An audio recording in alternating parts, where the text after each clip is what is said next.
الحمد لله الذي أنزل على عبده الكتاب ولم يجعل له عوجا قيما لينذر بأسا شديدا من لدنه ويبشر المؤمنين الذين يعملون الصالحات أن لهم أجرا حسنا ماكثين فيه أبدا وينذر الذين قالوا اتخذ الله ولدا ما لهم به من علم ولا لآبائهم كبرت كلمة تخرج من أفواههم إن يقولون إلا كذبا فلعلك باخع نفسك على آثارهم إن لم يؤمنوا بهذا الحديث أسفا إنا جعلنا ما على الأرض زينة لها لنبلوهم أيهم أحسن عملا وإنا لجاعلون ما عليها صعيدا جرزا أم حسبت أن أصحاب الكهف والرقيم كانوا من آياتنا عجبا إذ أوى الفتية إلى الكهف فقالوا ربنا آتنا من لدنك رحمة وهيئ لنا من أمرنا رشدا فضربنا على آذانهم في الكهف سنين عددا ثم بعثناهم لنعلم أي الحزبين أحصى لما لبثوا أمدا نحن نقص عليك نبأهم بالحق إنهم فتية آمنوا بربهم وزدناهم هدى وربطنا على قلوبهم إذ قاموا فقالوا ربنا رب السماوات والأرض لن ندعو من دونه إلها لقد قلنا إذا شططا هؤلاء قومنا اتخذوا من دونه آلهة لولا يأتون عليهم بسلطان بين فمن أظلم ممن افترى على الله كذبا وإذ اعتزلتموهم وما يعبدون إلا الله فأووا إلى الكهف ينشر لكم ربكم من رحمته ويهيئ لكم من أمركم مرفقا وترى الشمس إذا طلعت تزاور عن كهفهم ذات اليمين وإذا غربت تقرضهم ذات الشمال وهم في فجوة منه ذلك من آيات الله من يهد الله فهو المهتد ومن يضلل فلن تجد له وليا مرشدا وتحسبهم أيقاظا وهم رقود ونقلبهم ذات اليمين وذات الشمال وكلبهم باسط ذراعيه بالوصيد لو اطلعت عليهم لوليت منهم فرارا ولملئت منهم رعبا وكذلك بعثناهم ليتساءلوا بينهم قال قائل منهم كم لبثتم قالوا لبثنا يوما أو بعض يوم قالوا ربكم أعلم بما لبثتم فابعثوا أحدكم بورقكم هذه إلى المدينة فلينظر أيها أزكى طعاما فليأتكم برزق منه وليتلطف ولا يشعرن بكم أحدا إنهم إن يظهروا عليكم يرجموكم أو يعيدوكم في ملتهم ولن تفلحوا إذا أبدا وكذلك أعثرنا عليهم ليعلموا أن وعد الله حق وأن الساعة لا ريب فيها إذ يتنازعون بينهم أمرهم فقالوا بنوا عليهم بنيانا ربهم أعلم بهم قال الذين غلبوا على أمرهم لنتخذن عليهم مسجدا سيقولون ثلاثة رابعهم كلبهم ويقولون خمسة سادسهم كلبهم رجما بالغيب ويقولون سبعة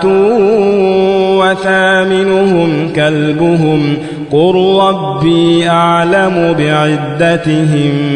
ما يعلمهم إلا قليل فلا تمار فيهم إلا مراء ظاهرا ولا تستفت فيهم منهم أحدا ولا تقولن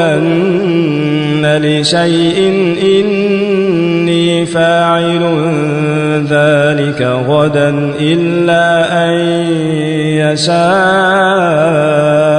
الله واذكر ربك إذا نسيت وقل عسى أن يهديني ربي لأقرب من هذا رشدا ولبثوا في كهفهم 300 سنين وازدادوا 9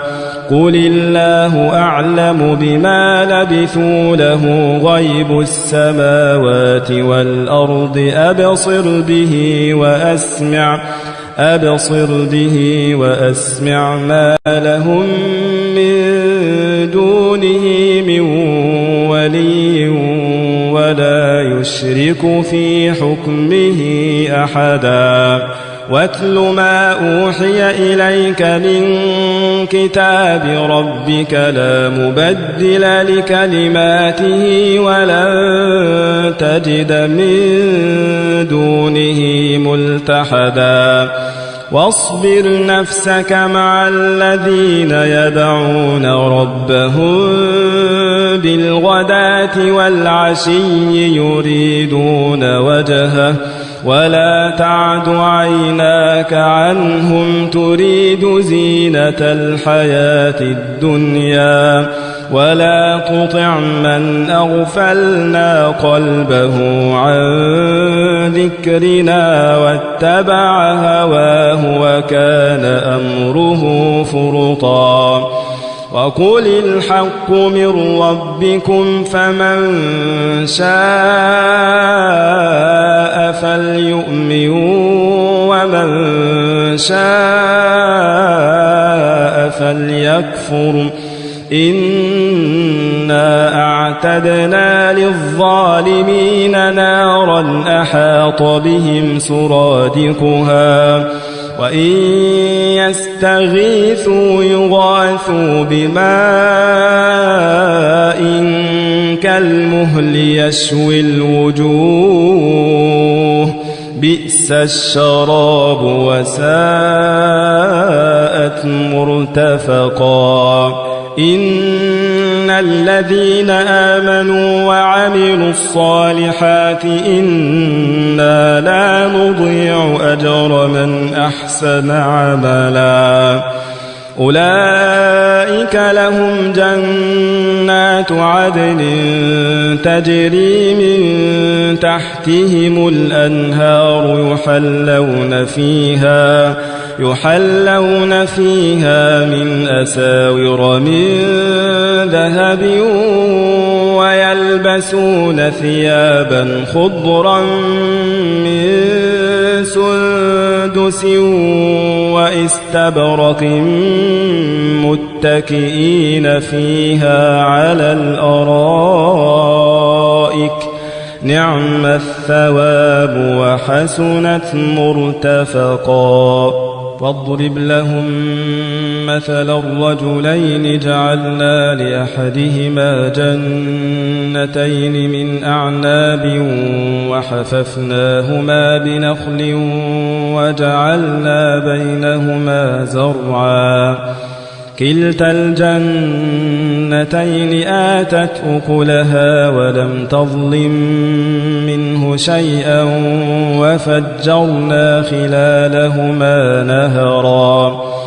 وكان له ثمر فقال لصاحبه وهو يحاوره أنا أكثر منك مالا وأعز نفرا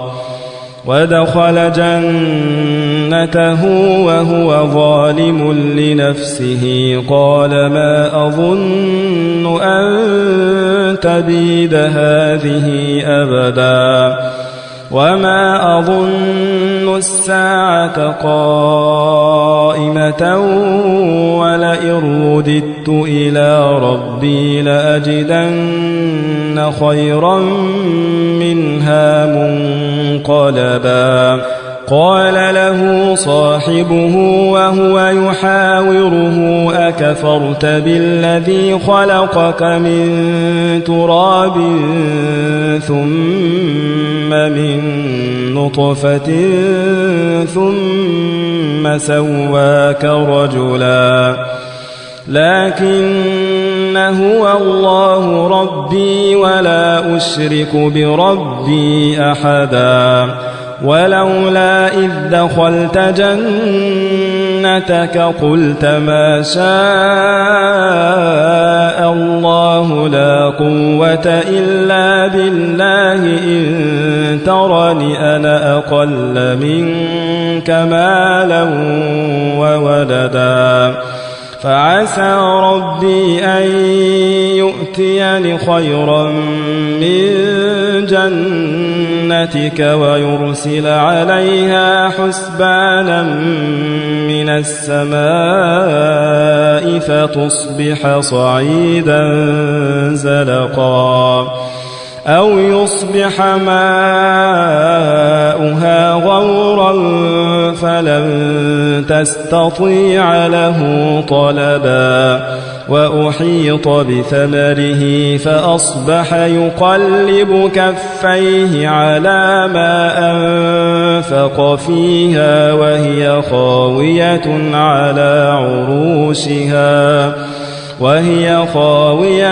على عروشها ويقول يا ليتني لم أشرك بربي أحدا ولم تكن له فئة ينصرونه من دون الله وما كان منتصرا هنالك الولاية لله الحق هو خير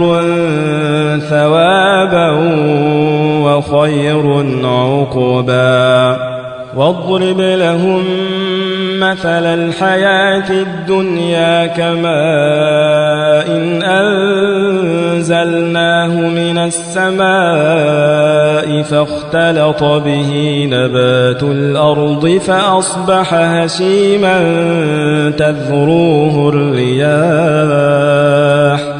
وكان الله على كل شيء مقتدرا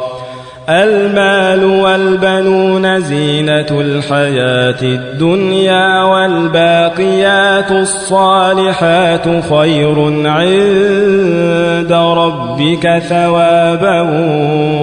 وخير أملا ويوم نسير الجبال وترى الأرض بارزة وحشرناهم فلم نغادر منهم أحدا وعرضوا على ربك صفا لقد جئتمونا كما خلقناكم أول مرة بل زعمتم أن لن نجعل لكم موعدا ووضع الكتاب فترى المجرمين مشفقين مما فيه ويقولون يا ويلتنا ما لهذا الكتاب لا يغادر صغيرة ولا كبيرة إلا أحصاها ووجدوا ما عملوا حاضرا ولا يظلم ربك أحدا وإذ قلنا للملائكة اسجدوا لآدم فسجدوا إلا إبليس كان من الجن ففسق عن أمر ربه أفتتخذونه وذريته أولياء من دوني وهم لكم عدو بئس للظالمين بدلا ما أشهدتهم خلق السماوات والأرض ولا خلق أنفسهم وما كنت متخذ المضلين عضدا ويوم يقول نادوا شركائي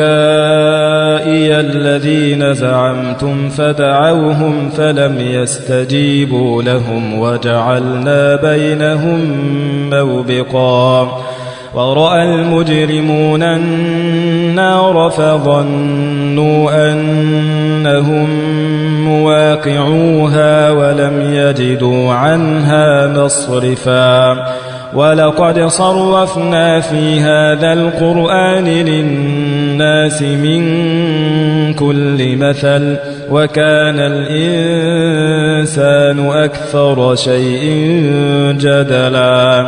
وما منع الناس أن يؤمنوا إذ جاءهم الهدى ويستغفروا ربهم إلا أن تأتيهم سنة الأولين أو يأتيهم العذاب قبلا وما نرسل المرسلين إلا مبشرين ومنذرين ويجادل الذين كفروا بالباطل ليدحضوا به الحق واتخذوا آياتي وما أنذروا هزوا ومن أظلم ممن ذكر بآيات ربه فأعرض عنها ونسي ما قدمت يداه إنا جعلنا على قلوبهم أكنة أن يفقهوه وفي آذانهم وقرا وإن تدعهم إلى الهدى فلن يهتدوا إذن أبدا وربك الغفور ذو الرحمة لو يؤاخذهم بما كسبوا لعجل لهم العذاب بل لهم موعد لن يجدوا من دونه موئلا وتلك القرى أهلكناهم لما ظلموا وجعلنا لمهلكهم موعدا وإذ قال موسى لفتاه لا أبرح حتى أبلغ مجمع البحرين أو أمضي حقبا فلما بلغا مجمع بينهما نسيا حوتهما فاتخذ سبيله في البحر سربا فلما جاوزا قال لفتاه آتنا غداءنا لقد لقينا من سفرنا هذا نصبا قال أرأيت إذ أوينا إلى الصخرة فإني نسيت الحوت وما أنسانيه إلا الشيطان أن أذكره واتخذ سبيله في البحر عجبا قال ذلك ما كنا نبغي فارتدا على آثارهما قصصا فوجدا عبدا من عبادنا آتيناه رحمة من عندنا وعلمناه من لدنا علما قال له موسى هل أتبعك على أن تعلمني مما علمت رشدا قال إنك لن تستطيع معي صبرا وكيف تصبر على ما لم تحط به خبرا قال ستجدني إن شاء الله صابرا ولا أعصي لك أمرا قال فإن اتبعتني فلا تسألني عن شيء حتى أحدث لك منه ذكرا فانطلقا حتى إذا ركبا في السفينة خرقها قال أخرقتها لتغرق أهلها لقد جئت شيئا إمرا قال ألم أقل إنك لن تستطيع معي صبرا قال لا تؤاخذني بما نسيت ولا ترهقني من أمري عسرا فانطلقا حتى إذا لقيا غلاما فقتله قال أقتلت نفسا زكية بغير نفس لقد جئت شيئا نكرا قال ألم أقل لك إنك لن تستطيع معي صبرا قال إن سألتك عن شيء بعدها فلا تصاحبني قد بلغت من لدني عذرا فانطلقا حتى إذا أتيا أهل قرية استطعما أهلها فأبوا أن يضيفوهما فوجدا فيها جدارا يريد أن ينقض فأقامه قال لو شئت لاتخذت عليه أجرا قال هذا فراق بيني وبينك سأنبئك بتأويل ما لم تستطع عليه صبرا أما السفينة فكانت لمساكين يعملون في البحر فأردت أن أعيبها وكان وراءهم ملك يأخذ كل سفينة غصبا وأما الغلام فكان أبواه مؤمنين فخشينا أن يرهقهما طغيانا وكفرا فأردنا أن يبدلهما ربهما خيرا منه زكاة وأقرب رحما وأما الجدار فكان لغلامين يتيمين في المدينة وكان تحته كنز لهما وكان أبوهما صالحا وكان أبوهما صالحا فأراد ربك أن يبلغا أشدهما ويستخرجا كنزهما رحمة من ربك وما فعلته عن أمري ذلك تأويل ما لم تسطع عليه صبرا ويسألونك عن ذي القرنين قل سأتلو عليكم منه ذكرا إنا مكنا له في الأرض وآتيناه من كل شيء سببا فأتبع سببا حتى إذا بلغ مغرب الشمس وجدها تغرب في عين حمئة ووجد عندها قوما قلنا يا ذا القرنين إما أن تعذب وإما أن تتخذ فيهم حسنا قال أما من ظلم فسوف نعذبه ثم يرد إلى ربه فيعذبه عذابا نكرا وأما من آمن وعمل صالحا فله جزاء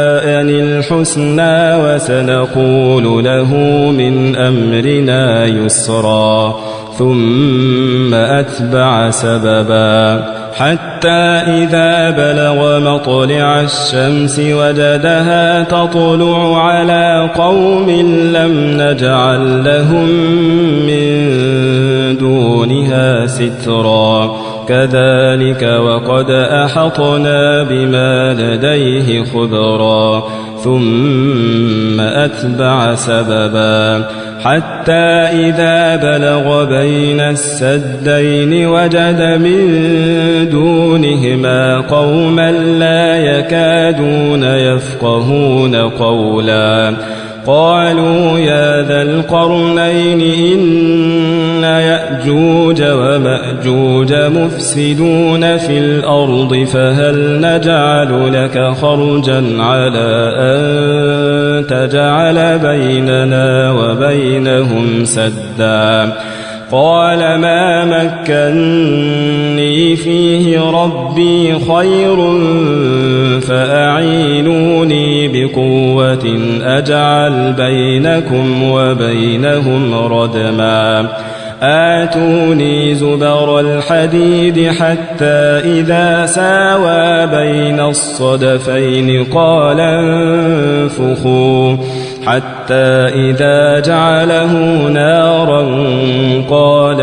آتوني أفرغ عليه قطرا فما استطاعوا أن يظهروه وما استطاعوا له نقبا قال هذا رحمة من ربي فإذا جاء وعد ربي جعله دكاء وكان وعد ربي حقا وتركنا بعضهم يومئذ يموج في بعض ونفخ في الصور فجمعناهم جمعا وعرضنا جهنم يومئذ للكافرين عرضا الذين كانت أعينهم في غطاء عن ذكري وكانوا لا يستطيعون سمعا أفحسب الذين كفروا أن يتخذوا عبادي من دوني أولياء إنا أعتدنا جهنم للكافرين نزلا قل هل ننبئكم بالأخسرين الأخسرين أعمالا الذين ضل سعيهم في الحياة الدنيا وهم يحسبون أنهم يحسنون صنعا أولئك الذين كفروا بآيات ربهم ولقائه فحبطت أعمالهم فلا نقيم لهم يوم القيامة وزنا ذلك جزاؤهم جهنم بما كفروا واتخذوا آياتي ورسلي هزوا إن الذين آمنوا وعملوا الصالحات كانت لهم جنات الفردوس نزلا خالدين فيها لا يبغون عنها حولا قل لو كان البحر مدادا لكلمات ربي لنفد البحر قبل أن تنفد كلمات ربي ولو جئنا بمثله مددا قل إنما أنا بشر مثلكم يوحى إلي أنما إلهكم إله واحد فمن كان يرجو لقاء ربه فليعمل عملا صالحا ولا يشرك بعبادة ربه أحدا.